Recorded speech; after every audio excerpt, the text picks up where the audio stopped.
Hi, my name is Tunji Williams. I'm the host of Black Founder Hour, and this week I have the special privilege of getting to interview Shawn Rochester. Shawn Rochester is the author of the critically acclaimed book, The Black Tax: The Cost of Being Black in America. He's also the newly appointed Chief Executive Officer and Chairman of the $100 million SPAC, MEOA. His pure purpose there is to focus on merging with excellently run companies owned by minorities. I get to have a really enlightening chat with Mr. Rochester about his career, his path from traditional corporate strategy and M&A into a fulfilling crusade to make the biggest corporations and the leaders of the world and the countries we live in aware of the economic value of the black community globally. I really enjoy this conversation with Mr. Rochester. I always learn so much any chance I have to speak with him. I really hope you enjoy this interview. I think you'll like Mr. Rochester as much as I do. Enjoy. All right. Good morning, Mr. Rochester. How's it going? It's going fantastic. How you doing, Tunji? Well, I'm doing well. I can't complain. I know you're busy. I appreciate it. We spoke yesterday afternoon, and you're here with me again on Saturday morning instead of doing the a million things I know you have to do. So I really do appreciate you taking the time for this. No, I appreciate that and for us kind of just having a good conversation, right? That can be enlightening and hopefully helpful to other people as well. And you and I were speaking literally a minute ago before we hit record, kind of about the purpose of this and why, I started Black Founder Hour and the kind of conversations that I'm trying to have. These are really conversations. These are the kind of conversations that we're actually having. The things I'm going to try to highlight today are things that I'm learning from you in conversation and trying to better understand the world and the frameworks we're dealing in, and how we thrive and move forward in spite of them. So I guess to give our conversation context, I want to do something that's awkward that I wouldn't do on a call, but kind of just describe you a little bit and then offer you, the floor to kind of describe yourself and your background in concrete terms for us. I'll just say that, we came to know one another because I had the opportunity to listen to you speak at a virtual economic conference put on by the Baltimore Young Professionals. And I was just honestly just taken aback by the presentation. I think you made such incredible arguments and grounded a broader argument against racism in concrete facts, presented a rational framework that we can all learn and follow, which was incredible. So I reached out to you and asked you if you would, help us in building out our company and thinking about our company and the impact Buy Nothing can have and ShareThink can have. So we've come to begin to work together on that front and others. Do you mind just kind of giving us a little bit of your background, your professional history, what you're building today? Yeah, so I'll try to make a long story short. I'm often not very good at that, but so I have a background in engineering, right? Chemical engineering undergrad. Spent time in manufacturing, right, and kind of leading on the floor and solving lots of technical problems and kind of so on and so forth. I also have an MBA, right, with a focus on finance, accounting, entrepreneurship from Chicago Booth. So I've spent a lot of time in finance, mergers, acquisitions, strategy, and operations, right? That's Fortune 100, Fortune 50 companies, and have done transactions all over the world. I spent a lot of time, now in the last number of years, really focusing on how do we solve this gigantic issue that we talk about that's called this wealth gap, right, between kind of like black wealth and white wealth in this country in particular. And what are the strategies and mechanisms and framework that really needs to be put in place to do that? And what's the level of understanding? Like, how do you get people to actually see the problem and the enormity of it and to see it in context, right? So, and that's, what I talked about like in a presentation. And, as you know, I've written a book called The Black Tax, where I've quantified the financial cost of discrimination, past and present, for Black people in America and really look at things from a quantitative perspective, right? It's not how I feel about stuff. It's not what I believe is going on and all this kind of stuff. So what does the data say in a real concrete way that's really kind of, being optimized, right? And using statistical techniques to isolate racialized impacts. And how are those impacts having an economic effect on Black people, families, and the group as a whole? And then what are the things that we do, right? What's the framework that we're going to use? And that framework, as you know, is something I call PhD, which stands for purchase, hire, and deposit in ways that create jobs, create and expand business, and provide capital in the Black community. The reason for that is those are the three biggest gaps that we're really dealing with, right? And that Black people here have been dealing with since, emancipation, certainly, which is massive gap in jobs, massive gap in business infrastructure, right? And a massive gap in capital. And it's just not possible to have the types of thriving communities that we all want when you have those gaps. So the things that we do have to have a direct stimulative impact on job creation, business formation and expansion, capital availability and affordability in the Black community in particular. I just want to take the space to say a few things that I know you won't say about yourself, but I think will help kind of frame the conversation for folks listening in. You are a global thought leader on this topic. You're sought after by leaders on Wall Street and Silicon Valley, at institutions across industries to speak directly and give counsel on this topic.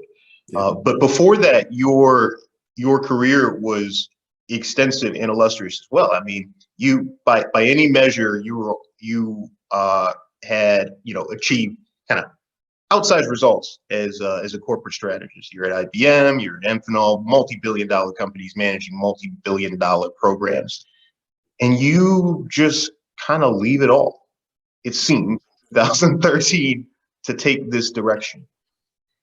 I'm curious about that at a human level. Mm-hmm. So let me just leave it there. Actually, what happened? Yeah, what happened? Yeah, there are a number of things that are kind of playing out in that.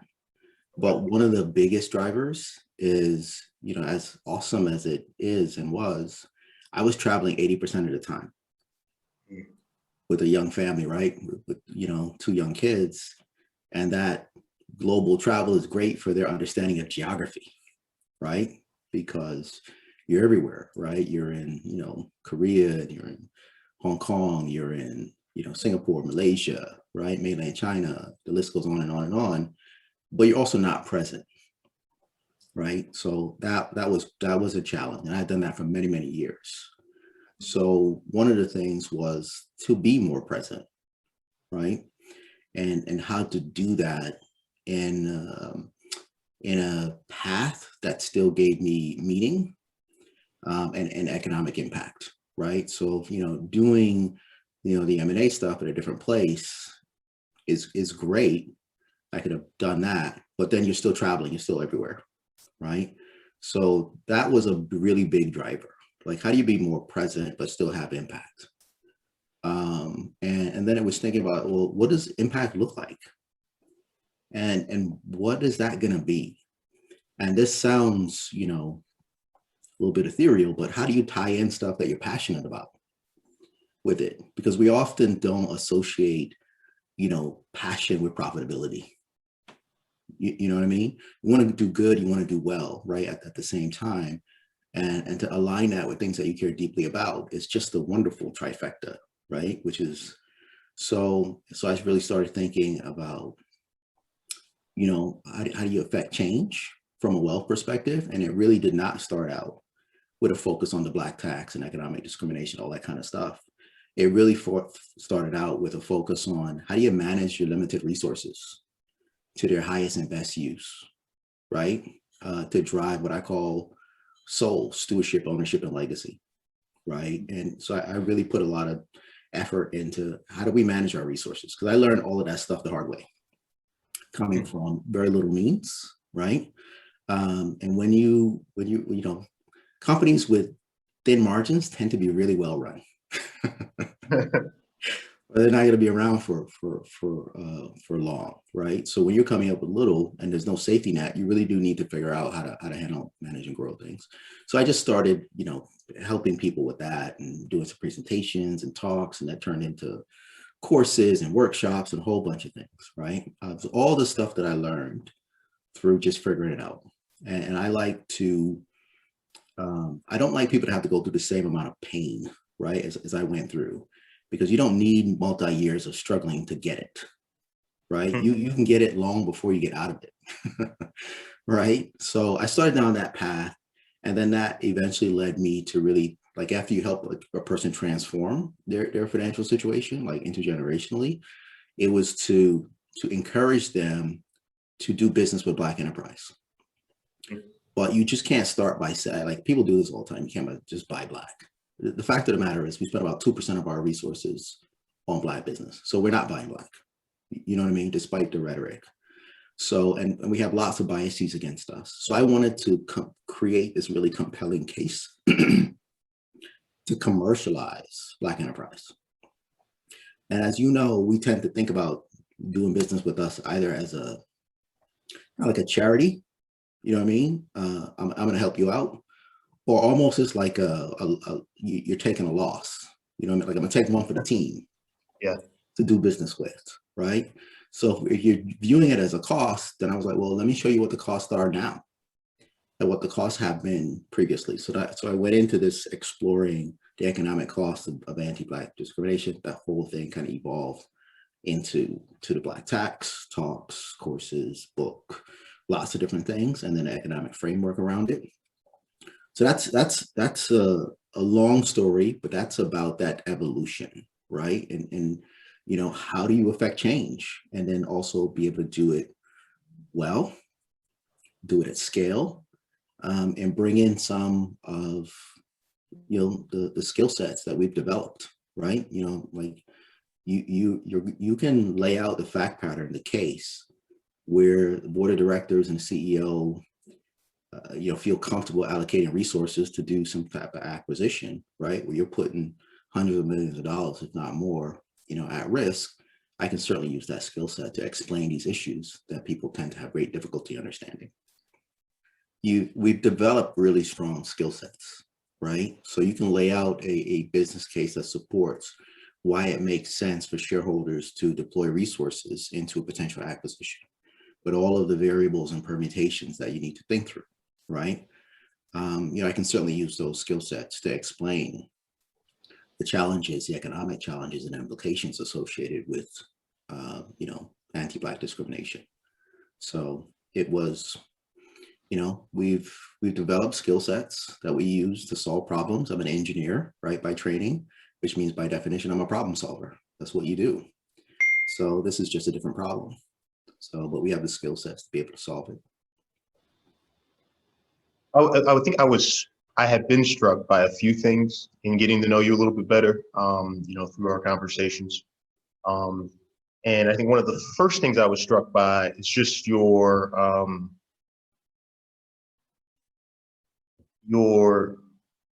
focused intensity,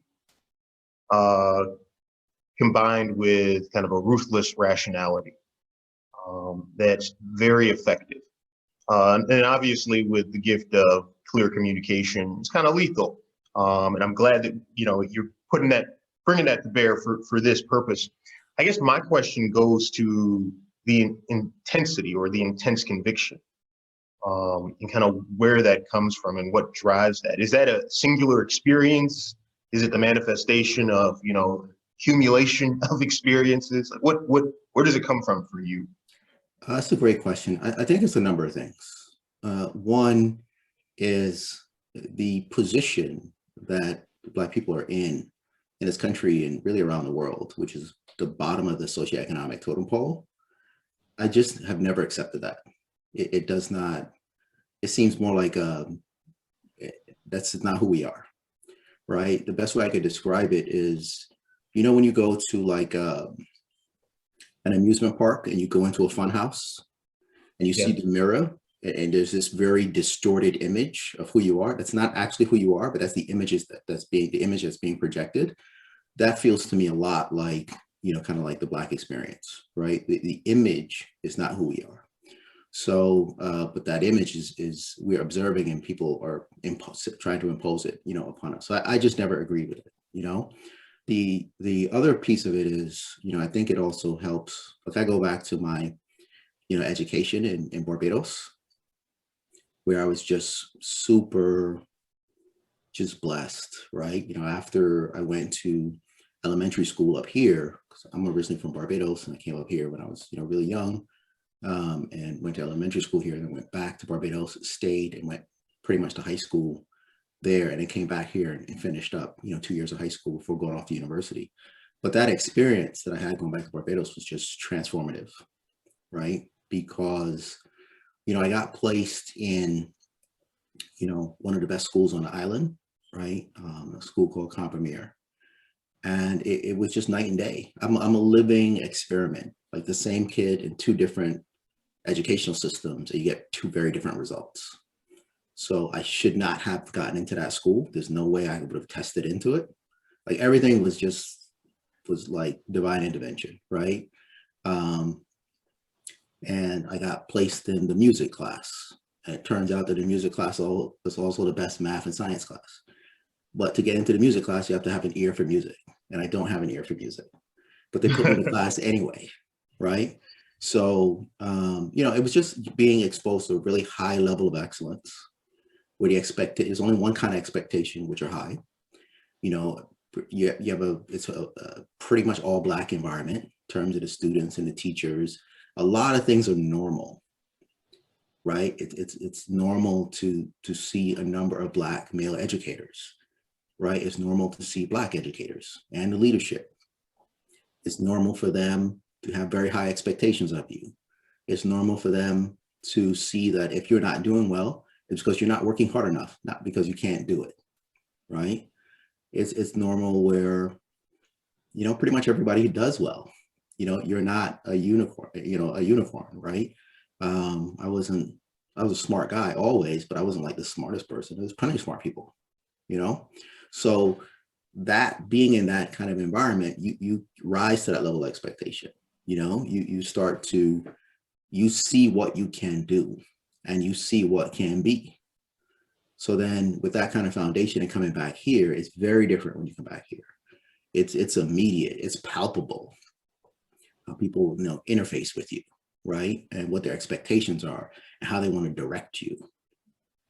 But when you kind of have that background, you're seeing it as this weird observation, like, you know what I mean? Yeah. You're just not as susceptible to it because I've already seen what I can do. The fact that you don't know is immaterial to me. Okay, so I guess listening to you describe that brings to mind my 5th grade teacher, Ms. Bonita Boyce, the late Ms. Bonita Boyce. And she was the first Black teacher I had in America. We arrived in America in 1997 from the UK. I was 8 years old, very impressionable, and immediately noticed that dissonance that you described, having left Barbados and come back to America. And I was viewing the world, and I think through a similar lens. And Ms. Boyce was the first Black adult that kind of zeroed in with me and said, I know this is crazy. I know you're seeing how crazy this is. And this is, like you referenced, this is a fun house. And I know what you really are. And in you, I see a future United States Senator. I didn't even know what a United States Senator was. And she told me that, and she started to call me her Tunji. Now I had a place of belonging in Ms. Boyce's class, and I had a sense of self that was something different than this distorted sense of self that I was getting back from society. So I guess I offer that anecdote just to ask you, is there a singular person that kind of shaped you along with that experience? Was there anybody that was molding your experience coming up that comes to mind? There are many people that play different roles.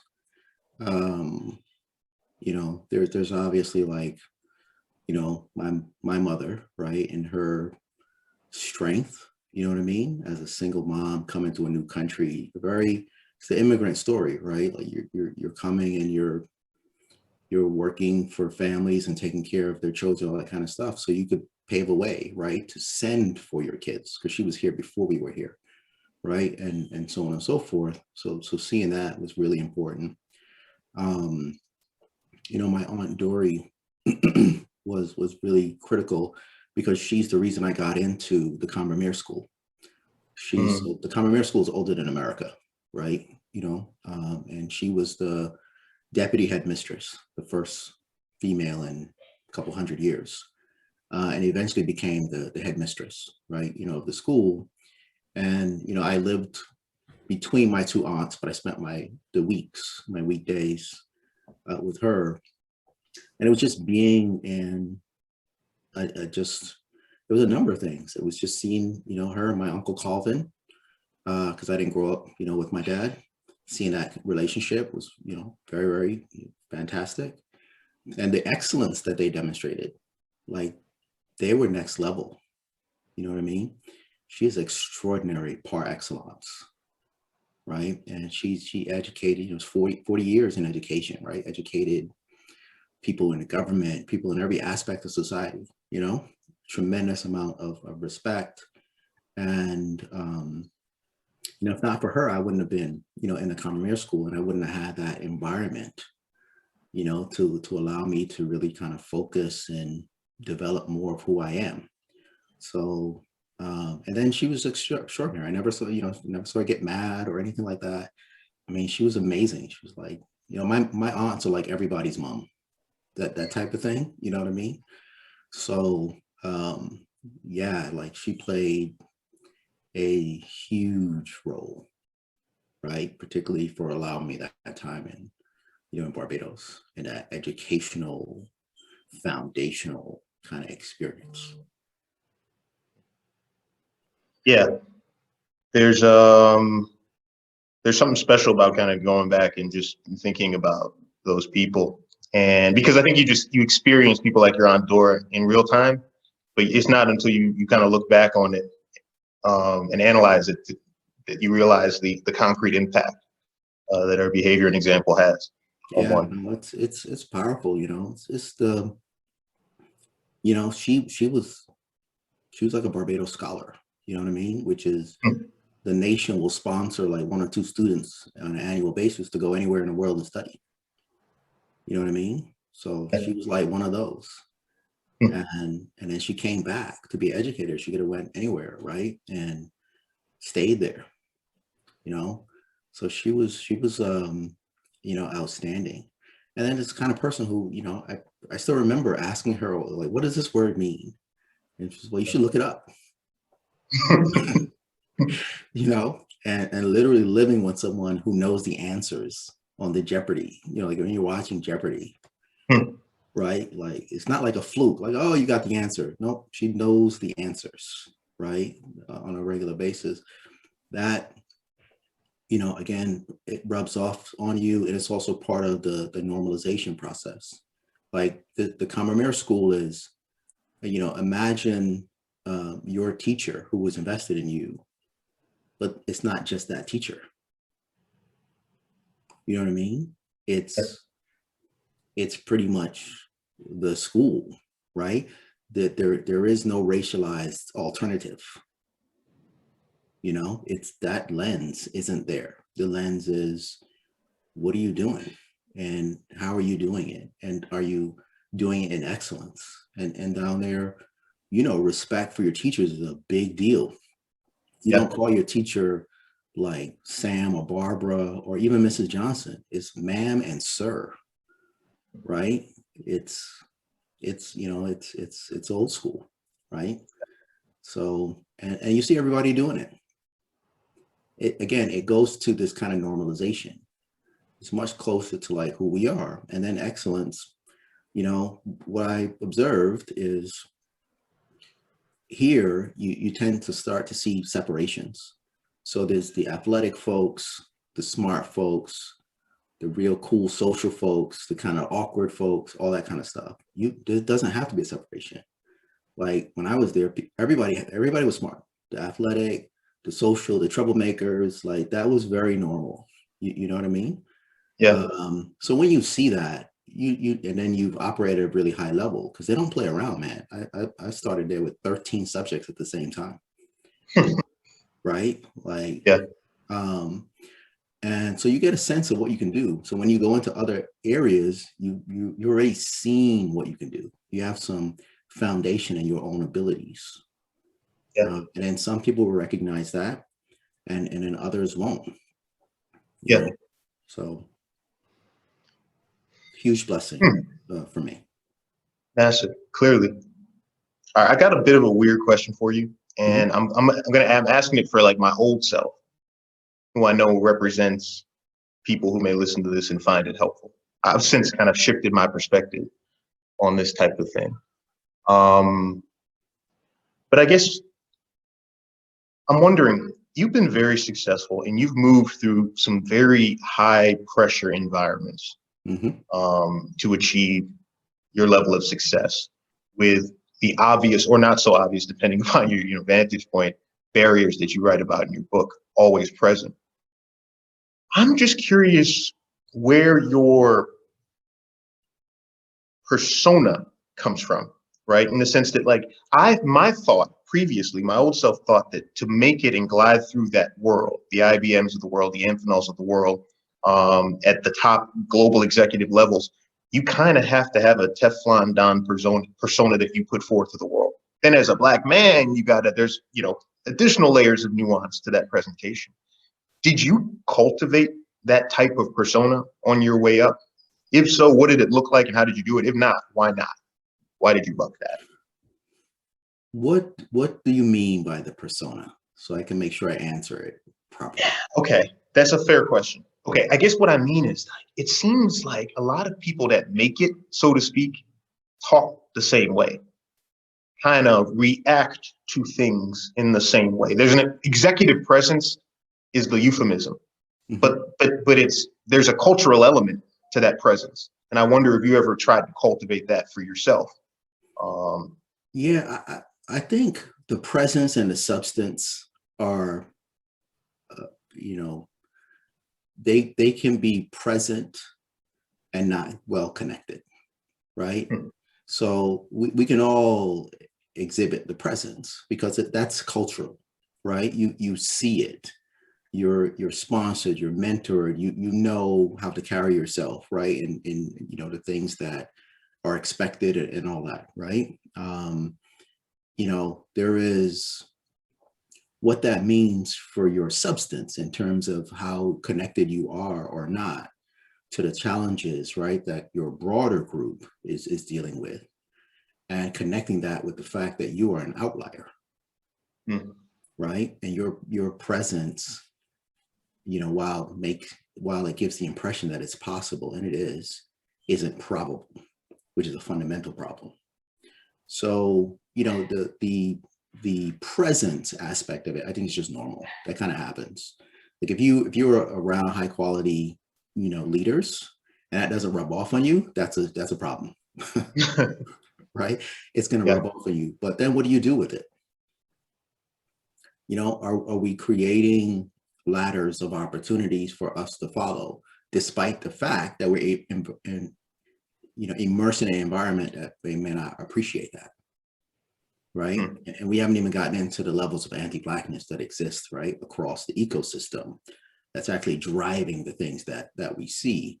But so yeah, the presence aspect of it, that's a non-issue. I think we get that naturally. The issue is, how much of you do you have to shed?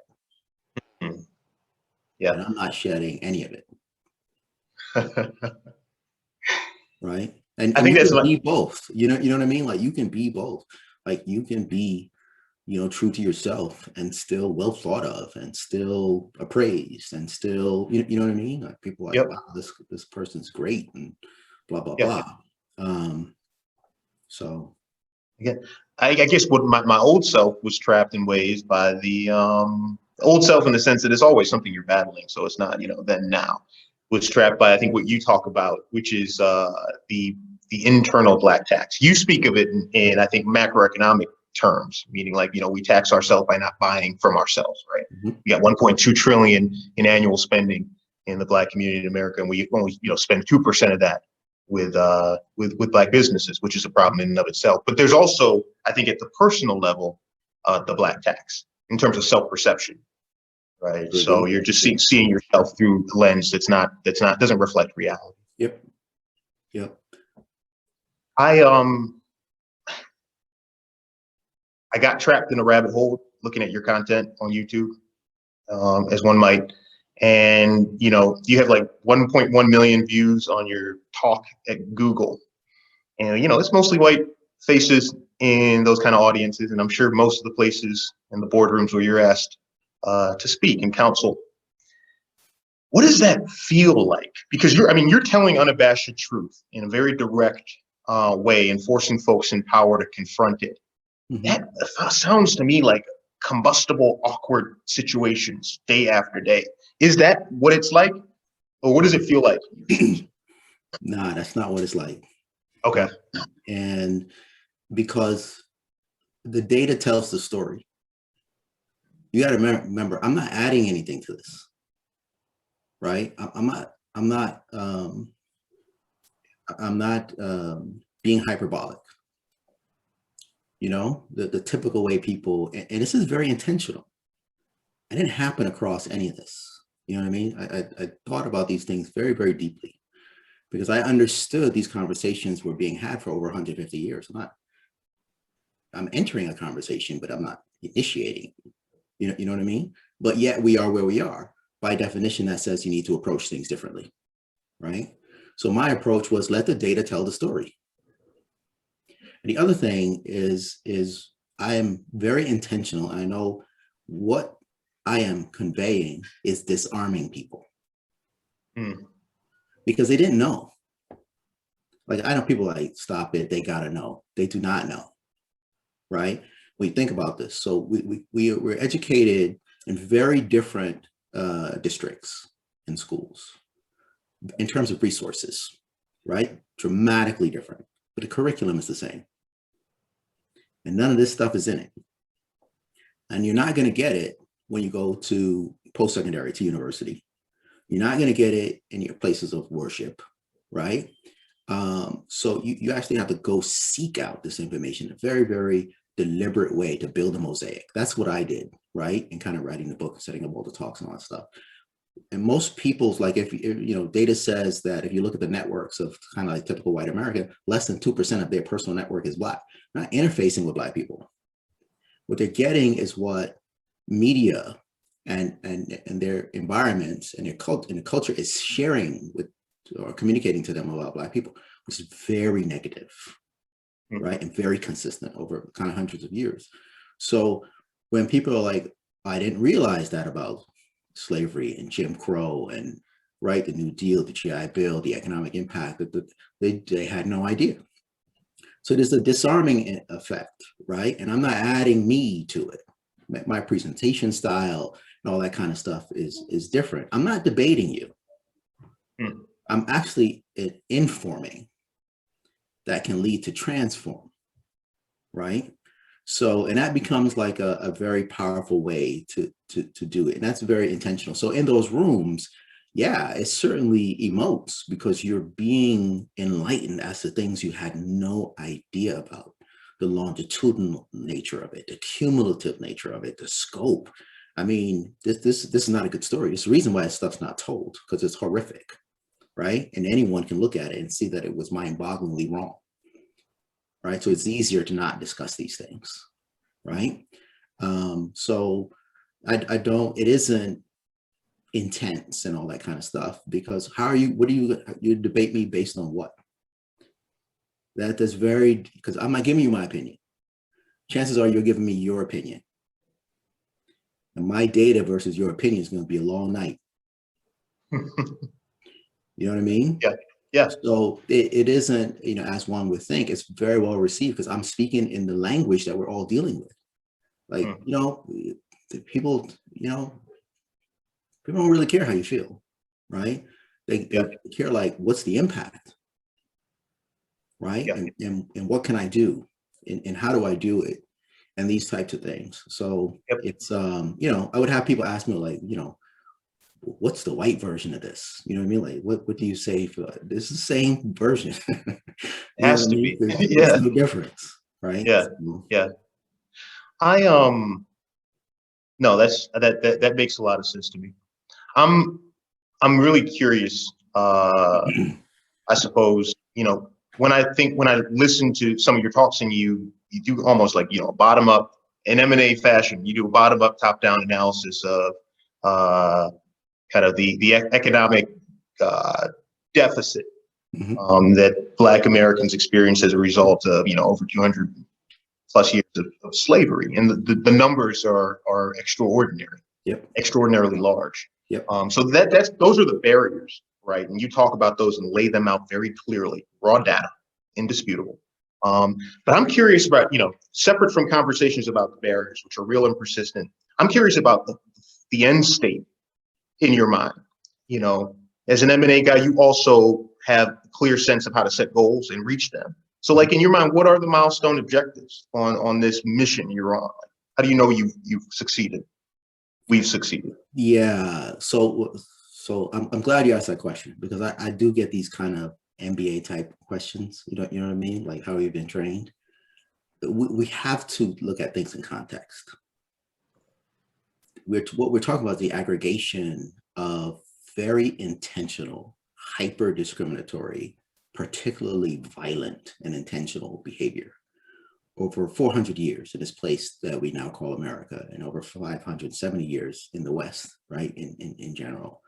That clearly is not going to be resolved in a moment or a week or a decade. So this is a journey, right, to change that. So that's a very important thing. So with that in mind, I started with a framework. So let's talk frameworks. Why are frameworks so critically important? The framework is the impact by which you judge the efficacy, the level of impact of your particular actions.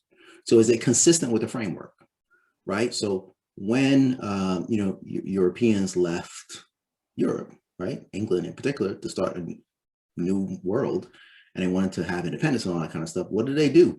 They created a framework that says, this is how we're going to live, right? These are the rules under which we're going to operate.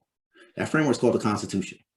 So what does that do? You look at the things that you do with respect to that Constitution, and it tells you whether or not it's within frame. And if it is, you do it. And if it's outside of it, then it's not what you should do. So the framework that I talk about is this PhD framework, which is, how do we purchase, hire, and deposit in ways that create jobs and business and provide capital, right, within the Black community? Because we got to fill these gaps. So when you start, you know, thinking about strategies and plans and programs and policies, is it consistent with that PhD framework? Is it going to lead to job creation, business formation and expansion, capital availability and affordability? These are structural issues that need to be in place, right?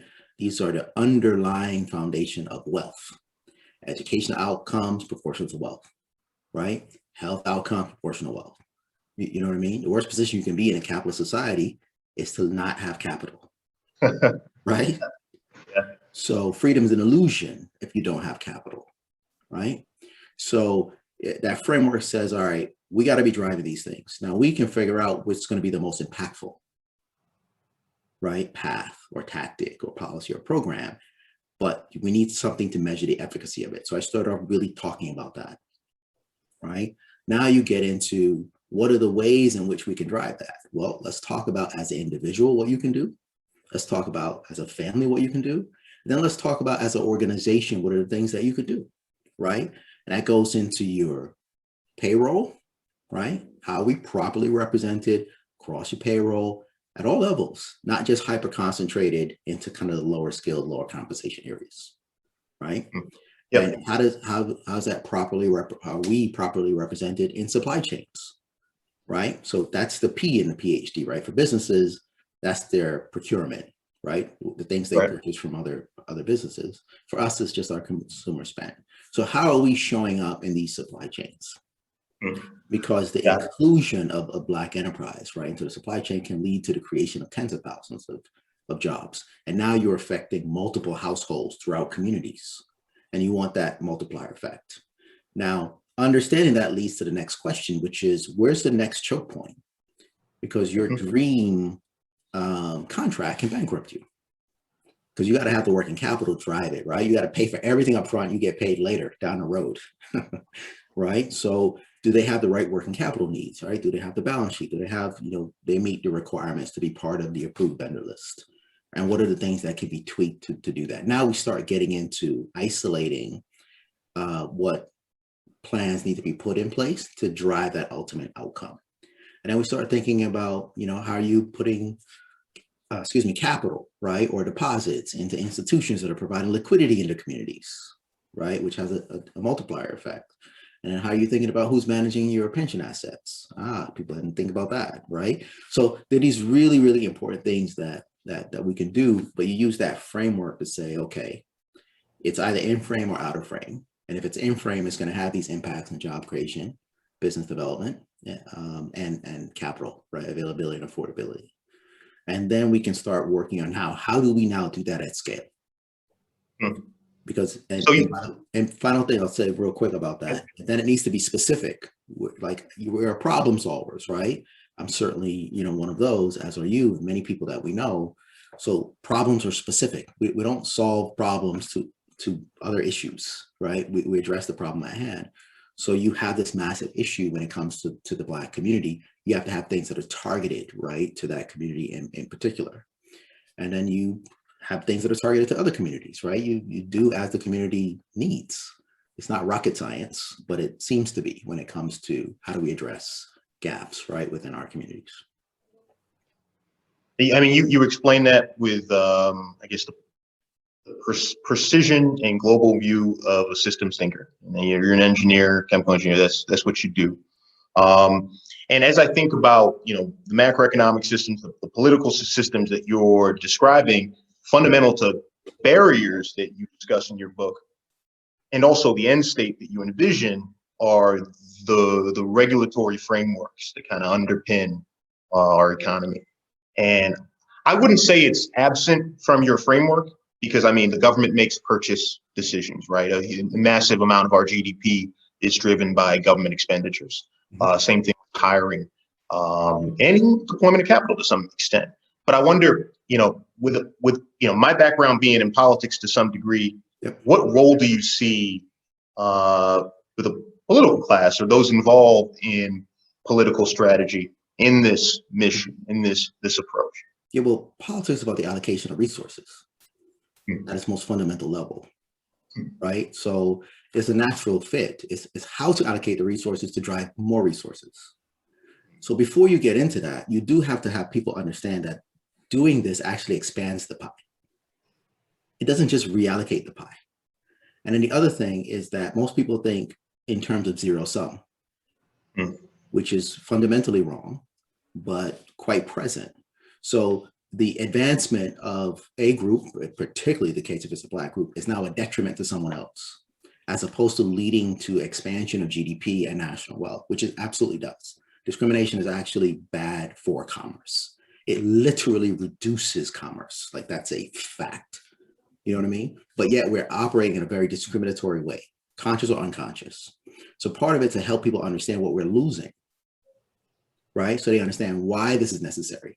Has a multi-tier effect, because now you see these things as investments and not expenses, right? So we and then of course the political aspect of it is now, how do we allocate resources to incent this now, to get more of it? And that's not new. That's what we do every single day. That's what we've done for hundreds of years, right?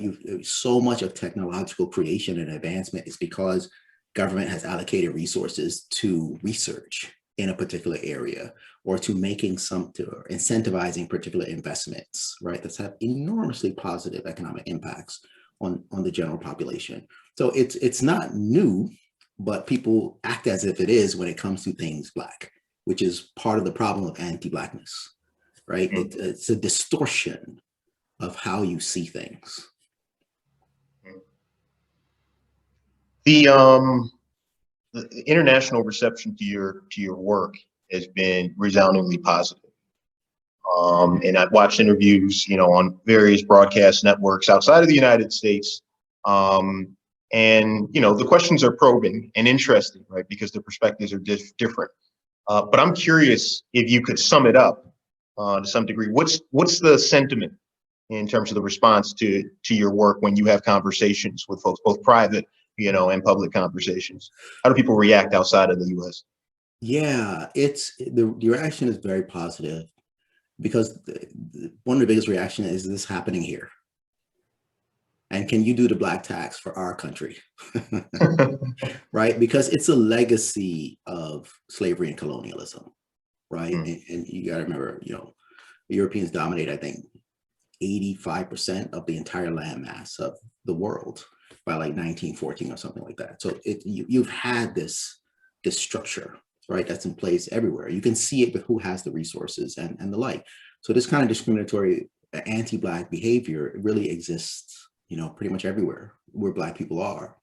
And we're having all these same conversations. Does it exist? You know what I mean? Like, no, it doesn't. Yeah. You can, it's you and all this kind of stuff. So it's very well received.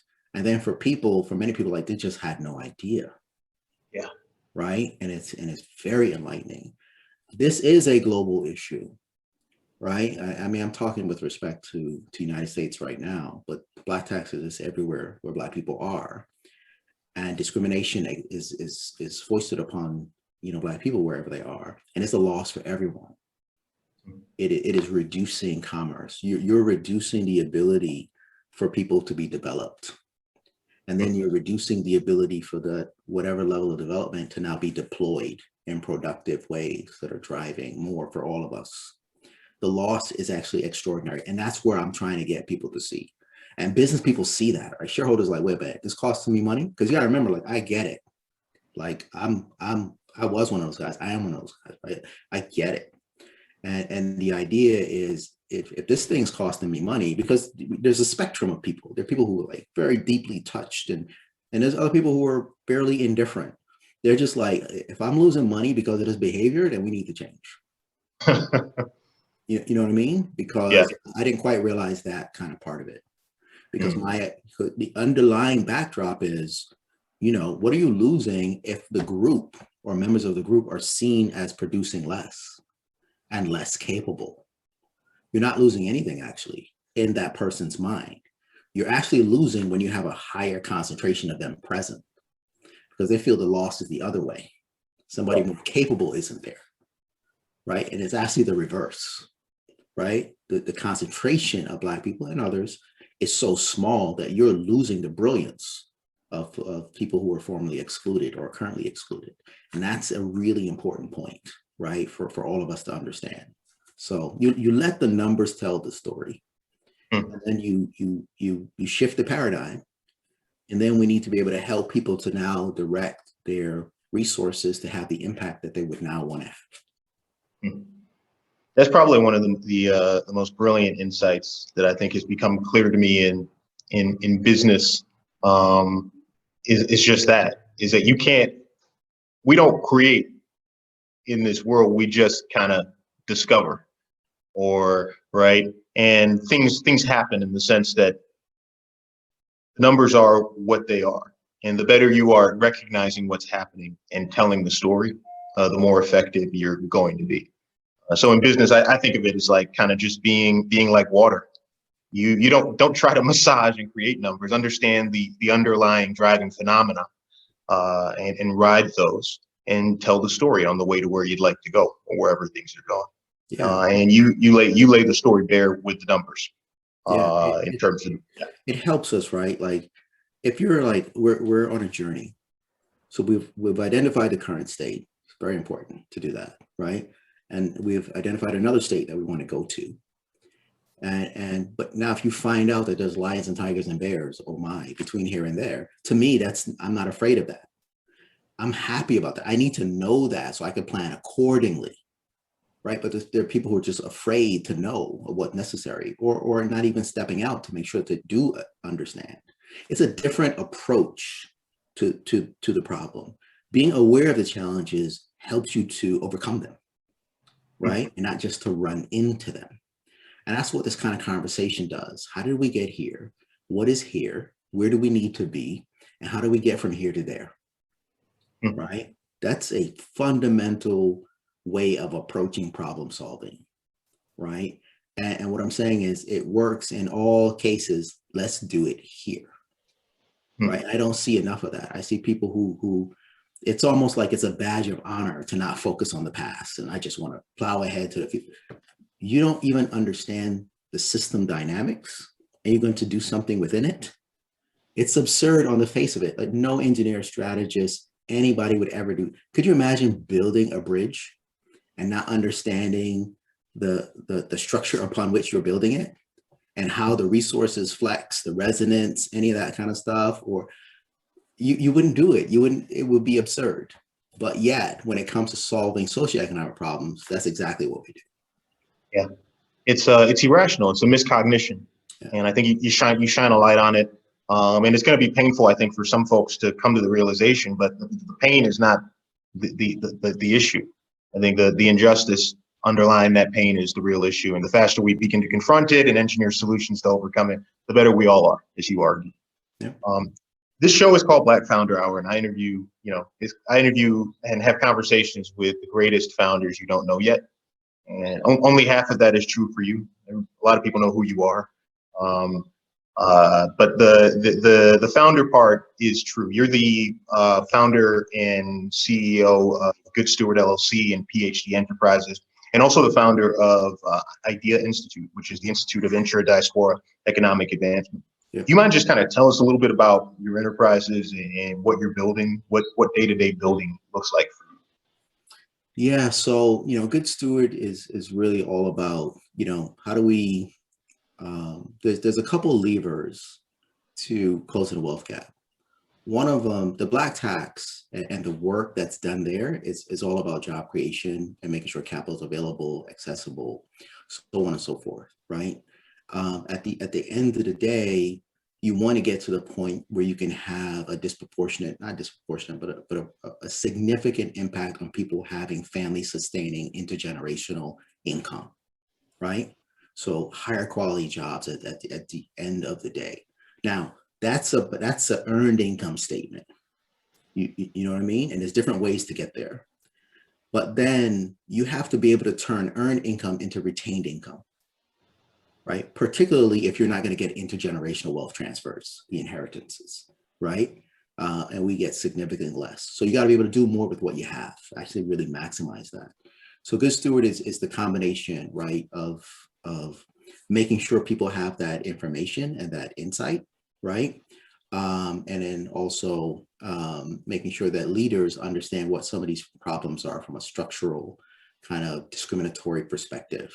The PhD Enterprises is all about putting this economic framework in place and working with organizations to do that within their own frameworks and ecosystems, and then together.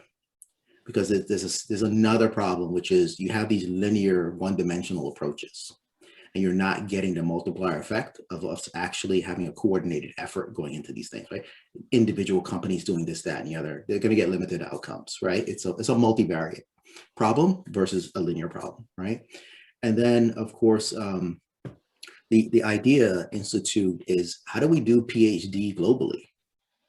Right? It's literally stands for intra-diaspora economic, advancement, which is how do you stimulate more commerce, right, across the diaspora in the West? There's over 200 million Black people in the West, right? And then of course, you got 1 billion people more on the continent, right? And how are we stimulating that? Not only with our capital, but other capital as well, to have the same outcomes, right? For job creation, business development, capital availability, affordability, right, across these communities. It makes the pie bigger on a global level, right? It's huge. And there's an educational component to all of this.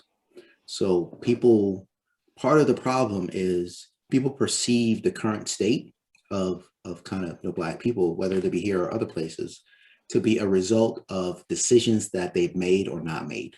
It's almost self-imposed, as opposed to driving from a much more system environmental impact of imposition, right, of those people, and almost a universal undercapitalization. If you look at the capital on planet Earth, the most liberal mathematics, and mathematics not liberal, right? So I'm just being hyperbolic. You can't get to 1.5% of total global wealth. So that is missing. So we need capital partners engaged in this process. And that's what that framework is about, right? It's making the pie bigger and helping people to understand how to do so by investing in communities, Black communities who've been really excluded, right, from economic development, and included from the perspective of providing labor and raw material over multi-hundreds of years. So. Mr. Rochester, I'm not going to ask of any more of your time on this Saturday. I know you've got a beautiful family and a beautiful day in Connecticut to enjoy. I'm fortunate to get to stay in touch with you because you're, an advisor to our businesses and to me personally, and I appreciate that. But for folks who want to follow you and, stay involved with what you're doing and building in your work, how do they stay in touch? How do they get in touch? How do they follow you? Yeah, so I'm on, LinkedIn at, Shawn Rochester, right? So easy to find there. I'm on Instagram at Black Tax. That's Black Tax with an ED, kind of past tense. We also have a website. That's www.blacktax.com, which you guys can check out as well. And of course, just getting acclimated to the information, right? There's transformation in being informed, right? So you can, the Black Tax available on the website. It's also available on Amazon and Audible and all the ways that people like to consume it. So those are a couple different ways for people to reach out. Rochester, again, thank you so much. I'll see you at our next advisory board meeting for Buy Nothing. But in the meantime, you have a wonderful weekend and take care. Thank you. Tunji, thank you very much for having me on the platform and for just having a really engaging and insightful conversation. Pleasure's all mine. Have a great Saturday.